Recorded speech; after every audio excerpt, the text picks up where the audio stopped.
जो एक छवि खराब हुई थी, उस छवि से उभारने का एक प्रयास भी हुआ। एक समय ऐसा भी आया था जब ऐसे लगता था कि माध्यमिक शिक्षा परिषद से जुड़े हुए हमारे कॉलेजेस, ये सभी नकल के अड्डे से बन गए थे। ठेके में नकल होती थी। बहुत सारे जनपद तो इसके बदनाम के केंद्र हो गए थे। लेकिन आज हम कह सकते हैं कि इसमें जो पिछले 6 वर्ष के अंदर सुधार हुआ, उसमें से गत वर्ष माध्यमिक शिक्षा परिषद के द्वारा संपन्न हुई हाई स्कूल और इंटरमीडिएट बोर्ड की परीक्षा एक नजीर भी बनी। आपने देखा होगा,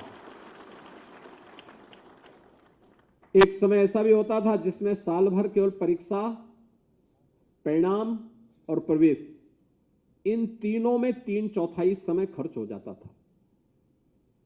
यानी 3 महीने तक परीक्षा, अगले 3 महीने परिणाम आने में और अगले 3 महीने प्रवेश होने में लग जाते थे। और बाकी जो 3 महीने बचते थे, इसमें पर्व और त्योहार भी होने हैं, छुट्टी भी होनी है। तो स्वाभाविक रूप से जो एक कार्य इस दिशा में आगे बढ़ना चाहिए था, वह नहीं हो पाता था।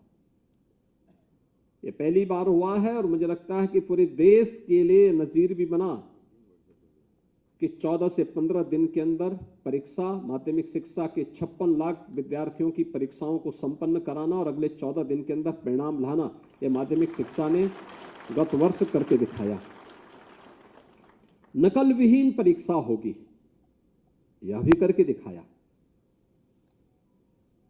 और उसने अन्य बोर्ड और उन संस्थाओं को जो परीक्षाएं कराते हैं, उनके लिए एक मानक भी इसके सामने प्रस्तुत किया।